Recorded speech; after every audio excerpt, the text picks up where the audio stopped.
Commander John Miller stood in front of the large viewing window of the space station, watching as the transport ships prepared for departure. His reflection showed a man with tired eyes and a stern face. 20 years of military service had not prepared him for this mission. No one was prepared for a Class 13 Deathworld. "Sir, the final briefing is about to begin," said Lieutenant Gary Wilson, his aide. John nodded and followed Gary to the conference room where 500 soldiers waited. These men and women were the best the Federation had to offer. Skilled fighters, engineers, medics, and specialists, selected from thousands of applicants. By next week, most of them would be dead. The room fell silent as John walked to the front. A holographic image of planet XD-745 appeared behind him, rotating slowly to show its blue and green surface. The beautiful colors were deceiving. This was the most dangerous planet humans had ever attempted to land on. "At 0600 tomorrow, we depart for XD-745, John began. "I won't lie to you. Intelligence has classified it as a Class 13 Deathworld. For those unfamiliar with the classification, it means the entire planet's ecosystem is hostile to human life. The air is barely breathable. The plants are toxic. The animals are predatory. Even the weather wants to kill you." He paused as low murmurs spread through the crowd. Most soldiers knew what they had signed up for, but hearing it stated so plainly made it real. "Major Lisa Wright will explain our mission objectives," John said, stepping aside. Lisa walked forward with a tablet in her hands. She was younger than John, with short brown hair and sharp eyes that missed nothing. 3 months ago, our deep space sensors detected an energy signature from XD-745, she explained. "This signature matches technology used by an ancient civilization that disappeared 50,000 years ago. We believe they left behind a weapon or defense system that could help us win the war against the Navari Empire." She tapped her tablet, and the hologram changed to show a mountain range. A blinking red dot appeared deep inside one of the mountains. "The signature comes from here, approximately 150 kilometers from our landing zone. Captain Eric Martinez will lead the ground operations." Eric stood up. He was a tall man with dark skin and a reputation for keeping his soldiers alive in impossible situations. This would be his greatest test. "We'll land in 10 dropships and establish a base camp," Eric said. "From there, we'll move through the jungle to reach the mountains. Our scouts estimate it will take 5 days to reach the site, 1 day to extract the technology and 1 day to return. 7 days total." A woman near the back raised her hand. "What do we know about the wildlife?" Lisa changed the hologram again. Strange creatures appeared, some with too many limbs, others with sharp teeth and claws. "Our drones have identified over 50 species that pose a direct threat to humans. The largest are these predators, which hunt in packs." The image showed wolf-like creatures with scales instead of fur and eyes that glowed yellow.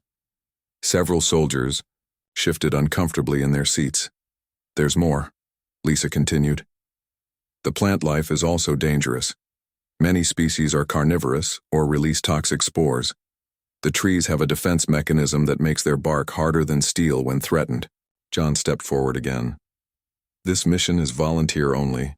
Anyone who wishes to withdraw may do so now without any mark on your record." No one moved. John hadn't expected they would.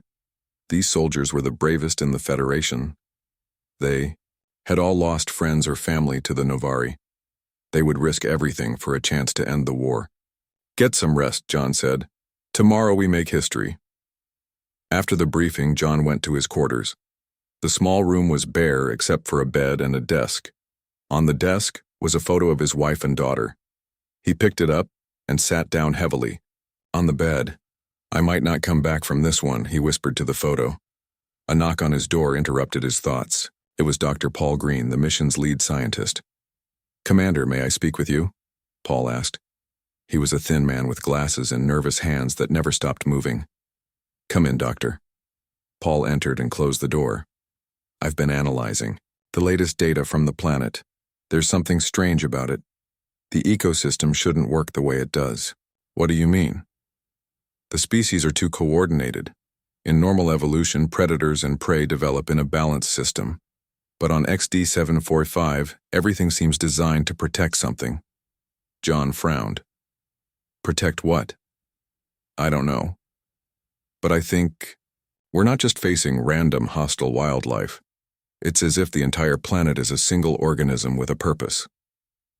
The next morning, the soldiers boarded the transport ships.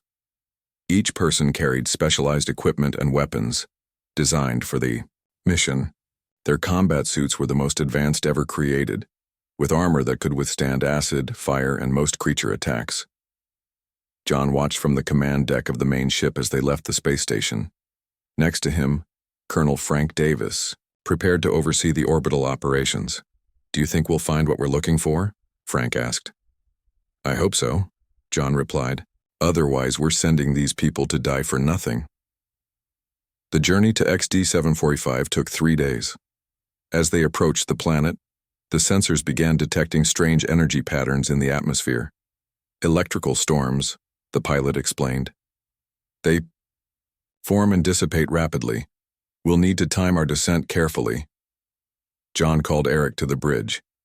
We need to discuss contingency plans. If these storms get worse, we might need to abort. Eric shook his head. The Novari attacked 3 more colonies last week. Millions dead. We can't abort. John knew he was right. The Federation was losing the war. This mission was their last hope. As the planet grew larger in the view screen, John couldn't shake the feeling that it was watching them. Waiting for them? Dropships ready for deployment, announced the flight controller. All personnel to your assigned vessels, John ordered over the intercom. Final equipment check in 30 minutes. Launch in 1 hour.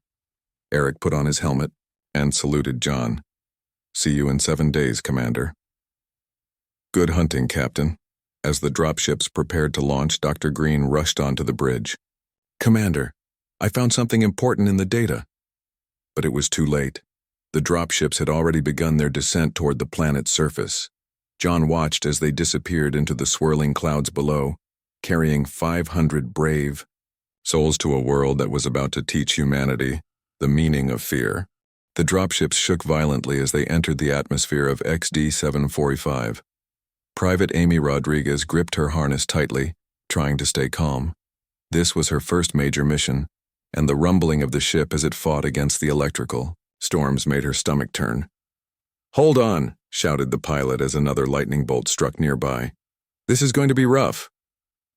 Amy looked around at the other soldiers in her unit. There were 30 of them in this dropship, all wearing the advanced combat suits that covered their bodies from neck to toe. Sergeant Tim Baker sat across from her, his face showing no emotion. He had been on 3 dangerous missions before, but even he seemed tense. A terrible noise tore through the ship as lightning hit one of the engines. The dropship spun wildly, throwing the soldiers against their harnesses. We're losing control, the pilot yelled. Brace for hard landing. The ship crashed through the thick jungle canopy, branches and leaves scraping against the metal hull. Amy closed her eyes and prayed. The impact when they hit the ground knocked the breath from her lungs. For a moment, there was only silence. Then Sergeant Baker's voice cut through the darkness. Sound off, who's hurt? One by one, the soldiers reported their status. Amazingly, no one was seriously injured. The pilot had managed to slow their descent enough to prevent a disaster. Get your gear and move out, Baker ordered. We need to reach the landing zone. Captain Martinez will be waiting. Amy grabbed her pack and weapon, then followed Baker out of the damaged ship. The air outside hit her like a wall, hot, humid, and strangely sweet. Her suit's filters worked overtime to make it breathable. The jungle around them was unlike anything Amy had ever seen. The trees towered hundreds of feet above, their trunks wider than houses. Vines as thick as her arm hung between them. Plants with enormous leaves and bright colors grew everywhere. It would have been beautiful if it wasn't so deadly. Stay alert, Baker warned. Remember your training, don't touch anything. They moved in formation, following the coordinates to the main landing zone. Amy was assigned to watch their backs, walking backward every few steps to make sure nothing followed them. After an hour of careful progress, they heard sounds of activity ahead. They had reached Landing Zone Alpha, where 6 other dropships had successfully landed. Captain Martinez had established a perimeter with defensive positions around the clearing. Lieutenant Samantha Jackson greeted them as they arrived. "Sergeant Baker, glad you made it. We lost contact with 2 ships. You're the first survivors we've found." Baker nodded grimly. "What's our status?" 350 soldiers accounted for, Jackson reported. "Captain Martinez is organizing search parties for the missing ships, but our priority is securing the area." Amy joined a group setting up sensor equipment around the perimeter. The devices would alert them to any movement larger than an insect. As she worked, she noticed something strange about the jungle. "It's too quiet," she said to the soldier next to her. "No bird sounds, no animals calling." "You're right," he agreed. "I hadn't noticed." Amy found Sergeant Baker and reported her observation. "Sir, something isn't right. A jungle this dense should be full of noise, but I haven't heard anything since we landed." Baker frowned and passed the information to Lieutenant Jackson, who took it to Captain Martinez. Dr. Paul Green, who had arrived on one of the first ships, overheard the conversation. "The private is correct," he said. "Our sensors show abundant life forms, but they're staying hidden. It's as if they're watching us." Martinez ordered everyone to be on high alert. "Double the guards on the perimeter. No one goes into the jungle alone." As night fell, they set up powerful lights around the camp. The darkness beneath the jungle canopy was absolute, and strange glowing plants began to appear, casting eerie blue and green light through the undergrowth. Amy took the first watch with 5 other soldiers. They stood at the edge of the cleared area, weapons ready. The jungle seemed to press closer in the darkness, the massive trees looming over them like silent giants. 3 hours into her watch, Amy noticed movement at the edge of the sensor range. "Section 4, she reported quietly into her comm. "Something's moving out there." Baker joined her, peering into the darkness. "I don't see anything." The sensors picked it up. There. Again. This time they all saw it, a shadow moving between the trees low to the ground. Then another, and another. "Alert the camp," Baker ordered. "Possible hostile contact." Before Amy could respond, the ground beneath them erupted. Creatures burst from the soil, clawing their way up into the clearing. They were the size of large dogs with hard shell-like bodies and multiple limbs ending in sharp points. "Open fire," Baker shouted. Amy raised her weapon and fired at the nearest creature. The laser blast hit its shell and dissipated, leaving only a scorch mark. "Standard fire is ineffective," she yelled, switching her weapon to explosive rounds. All around the perimeter, soldiers were engaged in battle. The creatures kept coming, burrowing up from beneath the soil faster than they could be killed. Lieutenant Jackson ran to their position. "Fall back to the inner perimeter," she ordered. "Use explosive rounds only." The soldiers retreated in an orderly fashion, maintaining fire as they went. The explosive rounds were more effective, blasting holes in the creature's armor. Captain Martinez directed the defense from the center of the camp. "Form a circle. Protect the equipment and supplies, or dear." 20 minutes the battle raged. Then, as suddenly as it had begun, it stopped. The remaining creatures retreated, disappearing back into the ground or into the jungle. "Casualties?" Martinez asked when the firing ceased. 12 wounded, 3 dead, Jackson reported. "Could have been much worse." Dr. Green examined one of the dead creatures under the bright lights. "Fascinating," he murmured. "This species has evolved specifically for burrowing and attacking. Its shell is remarkably similar to the bark of the trees here." Amy watched as medical teams treated the wounded. Her hands were shaking from the adrenaline, but she had survived her first battle on this deadly world. Captain Martinez called the unit leaders together. "We need to understand what we're facing," he said.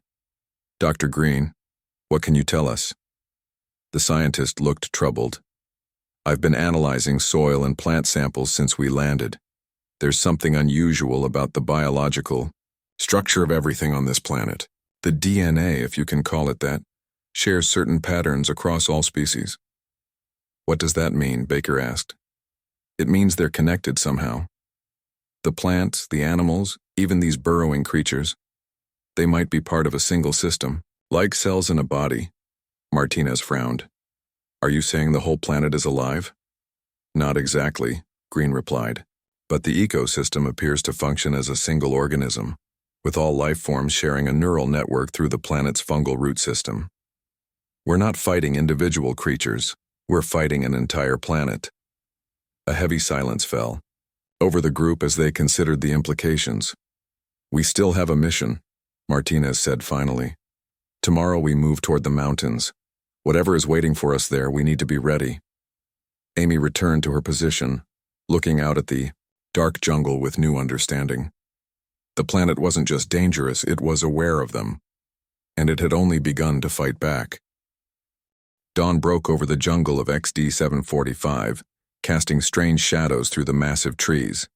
The soldiers had slept in shifts, always keeping watch for another attack. Captain Martinez stood at the edge of the camp, looking at the path they would need to take to reach the mountains. The journey would not be easy. 3 days to reach the base of the mountains, he said to Lieutenant Jackson. We've already lost almost 50 people. The men and women are ready, sir, Jackson replied. They know what's at stake. Martinez nodded. Divide the battalion. Half will establish a forward base here. The other half will proceed to the mountains with me. While the officers prepared for the journey, Dr. Green worked in the makeshift lab they had set up. He studied samples of the planet's soil and the dead burrowing creatures from the night before. Amy Rodriguez was assigned to guard him. What are you looking for? She asked, watching as Green examined something under a portable microscope. Evidence, he replied without looking up. Something to prove my theory about the planet's neural network. He showed her the microscope. Amy leaned forward and saw tiny glowing threads running through the soil sample. These filaments connect everything on this planet, Green explained. Plants, animals, even the soil itself. They carry electrical signals, like nerves in a human body. So the planet really is alive, Amy said quietly. And we're like a virus it wants to destroy. Captain Martinez gathered the soldiers who would travel to the mountains. 250 men and women stood ready, checking their weapons and equipment. Specialist Kevin White, an expert in alien archaeology, would lead the mountain team, alongside Lieutenant George Brown. Our primary objective is to reach the signal source and recover the alien technology, Martinez told them. We move fast and stay alert. Anything that moves is a potential threat. They set out just after sunrise, moving in a tight formation through the jungle. Scouts went ahead to check for dangers, while others watched the rear and sides.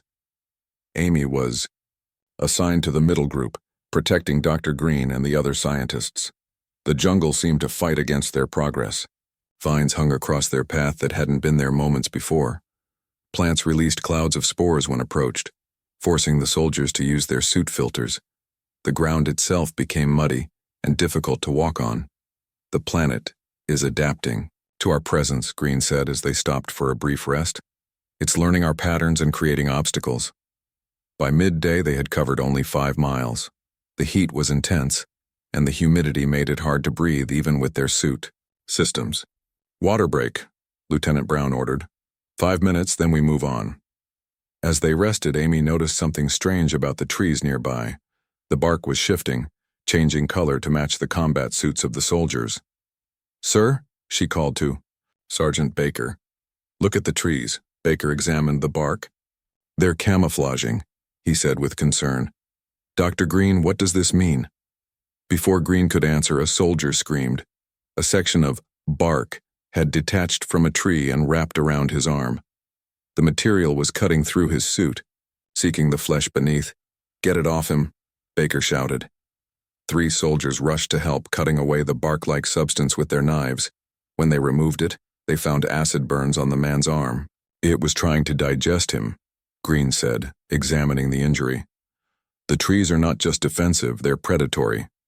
After treating the wounded soldier, they continued their march with even greater caution. Every plant, every patch of ground, could be a threat.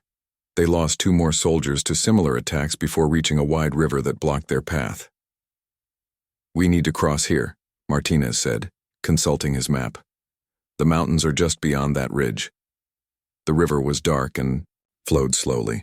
Specialist White used a sensor to check the water.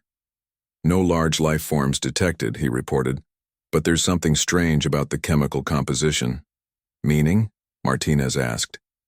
It's not exactly water. It contains organic compounds I've never seen before. Martinez considered their options. We can't go around, it would take too long. We build a raft and cross here. They cut down smaller trees, careful to avoid the dangerous bark, and lashed them together to form a large raft. 20 soldiers could cross at a time. The first group made it safely to the other side. The second group was halfway across when something disturbed the river. The dark water began to bubble and churn. "Get off the raft," Lieutenant Brown yelled from the shore. "Something's coming." The soldiers tried to paddle faster, but it was too late. The river itself seemed to rise up, forming tentacle-like columns of liquid that grabbed at the people on the raft. 3 soldiers were pulled into the water, disappearing beneath the surface. From the shore, Amy and the others opened fire on the water columns, but their shots passed through harmlessly. The liquid wrapped around more soldiers, pulling them under. "Retreat," Martinez ordered. "Everyone back from the shore." They abandoned the crossing, losing 12 more soldiers to the river creature. When they regrouped in the jungle, Martinez looked grim. "We need a new plan," he said. "Any suggestions?" Dr. Green pointed to the mountains. "The trees thin out near the peaks. If we climb higher, we might be able to use our air support to cross the river further up." Martinez contacted the USS Intrepid in orbit. "We need air transport to bypass a river obstacle. Can you send dropships to these coordinates?" Colonel Davis responded with bad news. "Negative, Captain. The planet's atmosphere has become more unstable. Electrical storms are increasing. We can't risk the ships." Martinez swore under his breath. "Then we find another way across." They traveled upriver for several hours, looking for a narrower crossing point. The jungle became less dense as they climbed higher, but new dangers appeared. Rolling clouds of mist drifted between the trees, and anyone who touched them developed painful blisters on their skin. By nightfall, they found a place where the river narrowed to about 30 feet across. Swift currents ran over rocks, making it look more like a normal river. "We'll build a bridge," Martinez decided. "Work through the night if necessary. I want to cross by morning." While the engineers began working on the bridge, Amy joined a patrol to secure the perimeter. The higher elevation gave them a view of the jungle below. In the distance, strange lights moved through the trees. "What are those?" she asked Sergeant Baker. "I don't know," he replied, "but they're moving toward our forward base." They reported the lights to Martinez, who tried to contact the base. There was no response. "Could be communications interference from the mountains," Lieutenant Jackson suggested. Or, she didn't need to finish. They all knew the alternative, that the forward base had been attacked. By morning, they had built a simple bridge across the river. They crossed carefully, weapons ready, but the water remained calm. Perhaps this part of the river wasn't connected to the creature they had encountered downstream. On the other side, they could see the entrance to a cave system in the mountain face. The signal they were seeking came from deep inside. "We're close now," Specialist White said, checking his equipment. "The alien technology is approximately 1 mile inside the mountain." Martinez divided their remaining forces. "Lieutenant Brown, take 50 soldiers and establish a defensive position here. Lieutenant Jackson, you're with me and White. We're going into those caves."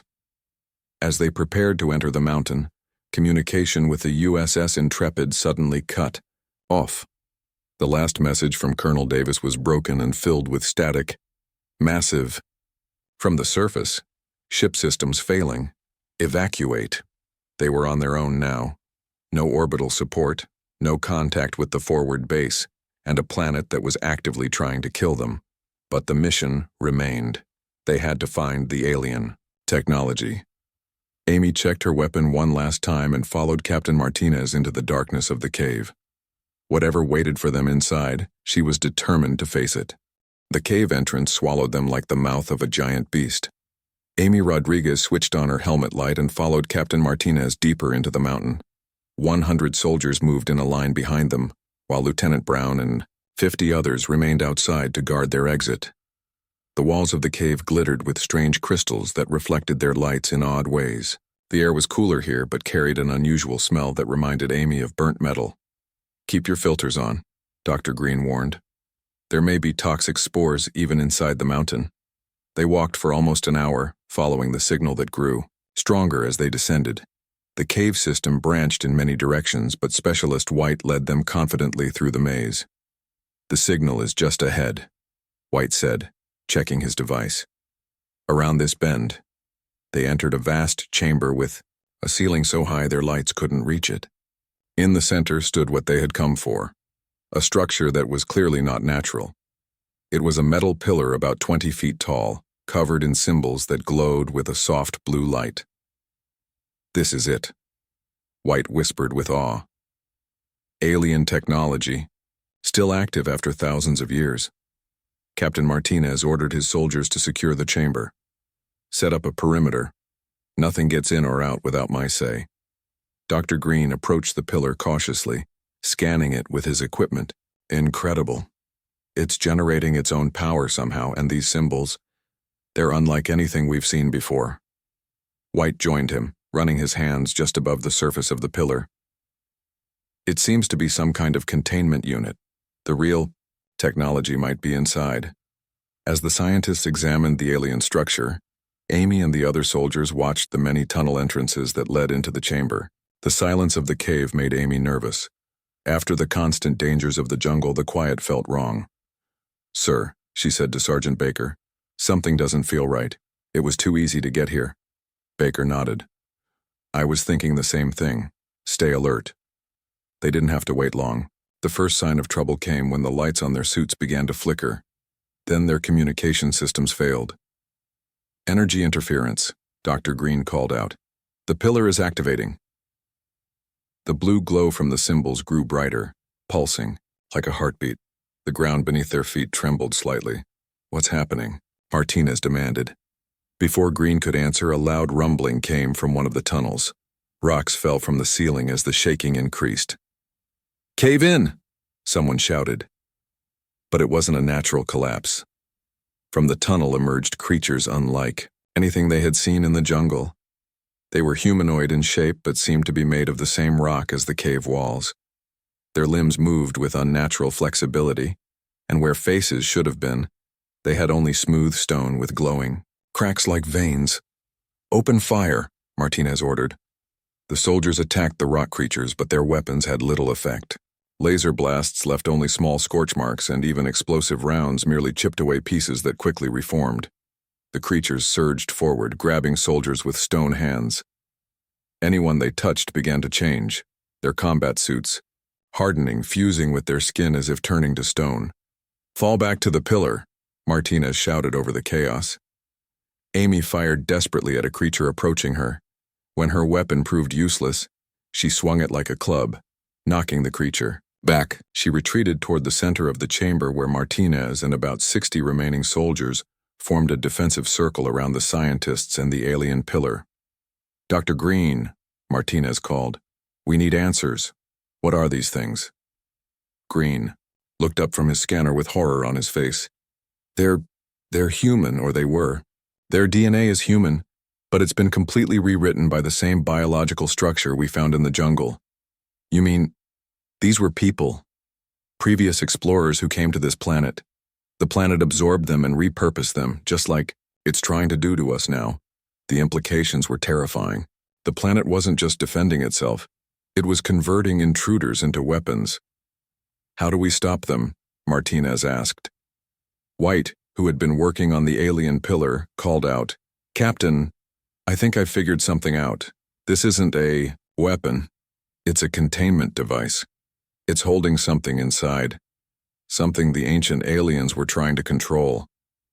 Can we use it against these creatures?" White shook his head. "No, but I believe I can extract the core technology. It's small enough to carry." "Do it," Martinez ordered.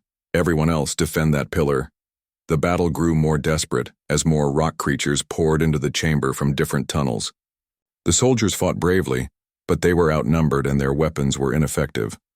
One by one they fell, either killed or converted into stone. Lieutenant Jackson led a group trying to clear a path back to the cave entrance. "This tunnel is still open," she called. "We need to move now." Martinez made a quick decision. White, how much longer? Almost there, the specialist replied, his hands moving quickly over the alien technology. The containment field is complex, but I've nearly got it. With a hiss, a section of the pillar slid open, revealing a small device about the size of a fist. It glowed with intense blue light. This is it, White said, carefully removing the device. This is what we came for. As soon as he took the device, the entire chamber shook violently. Cracks appeared in the walls and ceiling. The rock creatures seemed to become more aggressive, moving faster toward the remaining soldiers. The whole system is collapsing. Green shouted. The pillar must have been stabilizing the mountain somehow. Everyone out, Martinez ordered. Jackson, lead the way. They fought their way toward the exit tunnel, now down to fewer than 40 soldiers. The rock creatures pursued them, relentlessly. 3 soldiers sacrificed themselves, using explosive charges to collapse a section of tunnel behind the group, temporarily blocking the creatures. They ran through the dark passages as the mountain continued to shake around them. Rocks fell from the ceiling, crushing 2 more soldiers. The air filled with dust, making it hard to see even with their lights. We're almost there, Jackson called from the front of the group. Amy helped a wounded soldier, supporting him as they stumbled through the collapsing tunnels. Behind them, they could hear the rock creatures breaking through the collapsed section. When they finally reached the cave entrance, they found more chaos. Lieutenant Brown and his team were engaged in battle with new enemies. The trees near the cave had uprooted themselves and were attacking like mobile predators, swinging branch-like limbs that crushed anyone they hit. The whole planet has gone insane, Baker said, firing at a tree that lumbered toward them. Martinez tried again to contact the USS Intrepid, but received only static. We're on our own, he told the survivors. We need to get back to the landing zone. As they prepared to fight their way through the jungle again, Dr. Green pulled Martinez aside. Captain, I don't think the ship is responding because it can't. Look. He pointed to the sky visible through gaps in the jungle canopy. Massive, tentacle-like structures, similar to the ones they had seen in the river but enormously larger, stretched up toward the clouds. The planet is attacking our ship, Green said grimly. It's learning, adapting to every threat. And now that we've taken whatever was in that containment unit. He didn't need to finish. They all understood. The planet's defenses would become even more aggressive. Martinez looked at the survivors gathered around him. Just 37 soldiers remained from the 250 who had set out for the mountains. And the alien device they had fought so hard to obtain was still a mystery. We move out in 5 minutes, he said firmly. Stay together. Watch the sky and the ground. We're going home. But as Amy looked back at the mountain, now with smoke and dust rising from collapsing tunnels, she wondered if any of them would survive to see home again. Day 6 on planet XD-745 began with rain, thick, heavy drops that sizzled when they touched the ground.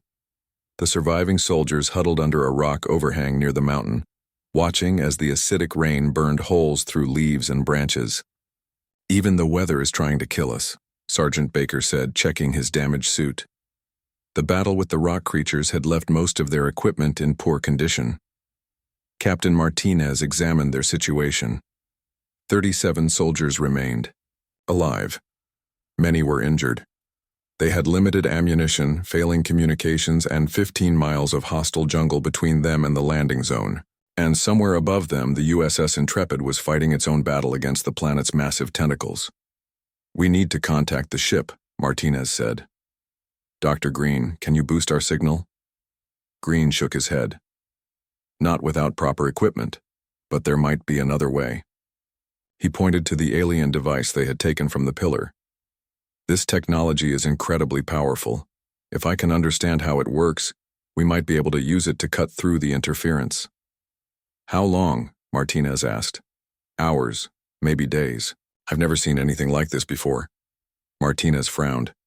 We don't have days. The moment this rain stops, we move out. Amy Rodriguez sat next to Lieutenant Jackson, helping her bandage a wound on her arm. Do you think anyone at the forward base is still alive? She asked quietly. We have to assume they're fighting, just like us, Jackson replied. Though her eyes showed doubt. Focus on what we can control, getting back to the landing zone. When the rain finally stopped, Martinez gathered the survivors. Listen up, our mission has changed. We have the alien technology, but extraction is now our priority. We travel light and fast. Leave behind anything you don't absolutely need. They set out through the jungle, moving in a tight formation with their strongest soldiers on the perimeter. Specialist White carried the alien device in a reinforced case strapped to his chest. Dr. Green walked beside him, still trying to understand the technology. The jungle seemed different now, more aggressive, more aware. Vines actively reached for them as they passed. Strange pods on the trees burst open, releasing clouds of spores that their suit filters barely protected against. The ground itself felt soft and unstable, as if ready to swallow them. After 4 hours of careful progress, they reached the river they had crossed earlier. The bridge they had built was gone, washed away by the swollen waters. Now what? Baker asked. Martinez studied the river. It looked calm on the surface, but they all remembered the tentacles that had taken their comrades. We need to cross, he said simply. Any ideas? Lieutenant Jackson pointed upstream. The river narrows even more about half a mile that way. There's a fallen tree that might serve as a bridge. They found the fallen tree, a massive trunk that stretched across the narrowest part of the river. It looked stable enough, but as they approached, Amy noticed something strange. Sir, she called to Martinez. Look at the tree, the bark is moving. They watched as patterns shifted across the surface of the trunk, almost like it was breathing. It's a trap, Dr. Green said. The planet is learning our patterns, anticipating our moves. Martinez made a quick decision. We cross here, but not on that tree. White, give me the device. White handed over the alien technology. Martinez examined it briefly, then looked at Green. You said this is powerful. What happens if we activate it? I don't know, Green admitted. It could do anything, from releasing energy to altering matter.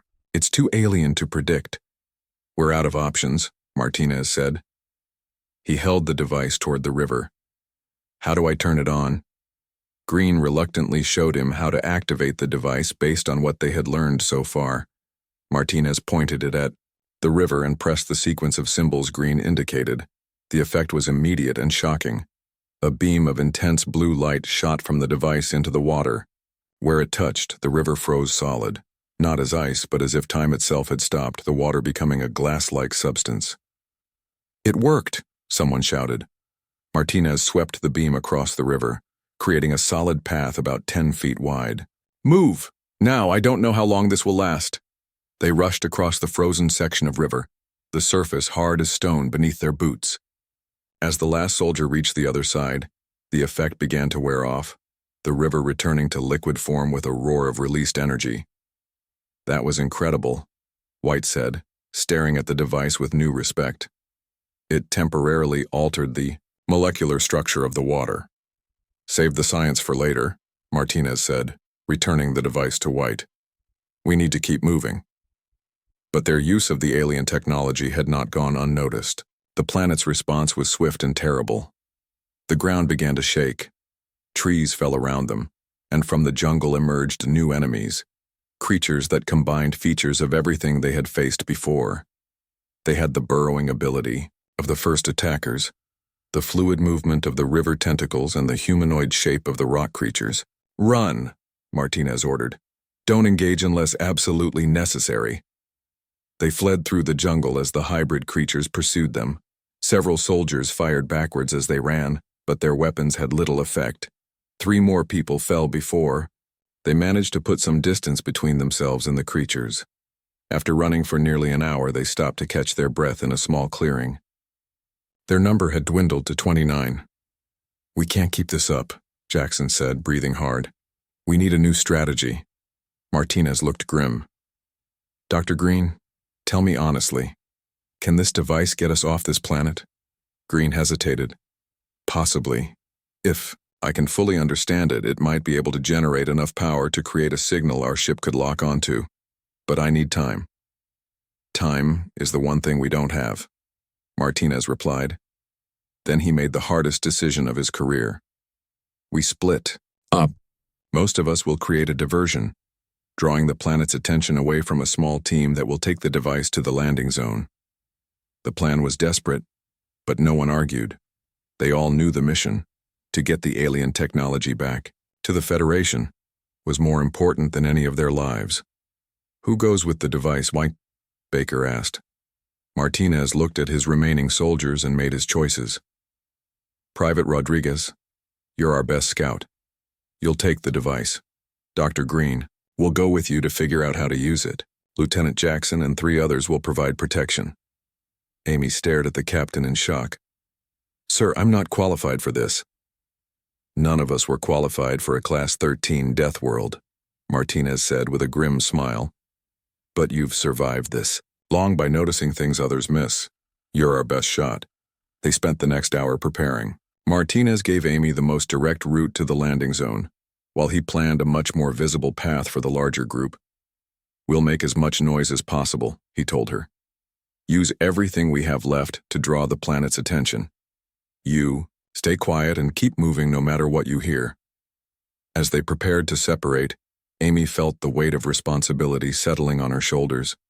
The alien device, now secured in a pack on her back, seemed impossibly heavy. One more thing, Martinez said, handing her a small black box. This is an emergency beacon. When you reach the landing zone, activate it. If anyone from the ship is still alive up there, they'll send an extraction pod. What about the rest of you? Amy asked. Martinez didn't answer directly. Complete the mission, Private. That's an order. Amy nodded, fighting back tears. Yes, sir. The larger group moved out first, setting off explosive charges and firing weapons into the air. The jungle responded immediately, with movement coming from all directions toward the noise. Now, Jackson whispered to Amy. While they're distracted, Amy took one last look at Captain Martinez and the others, knowing she would never see most of them again. Then she turned and led her small team in the opposite direction, moving as quietly as possible through the deadly jungle. Behind them, the sounds of battle echoed through the trees, the last stand of brave soldiers on a planet that wanted them dead. Ahead lay their only hope of survival. Amy Rodriguez, once just an ordinary private, now carried the fate of the mission and the lives of her remaining comrades on her shoulders. She moved forward step by step, determined to be the one soldier who returned.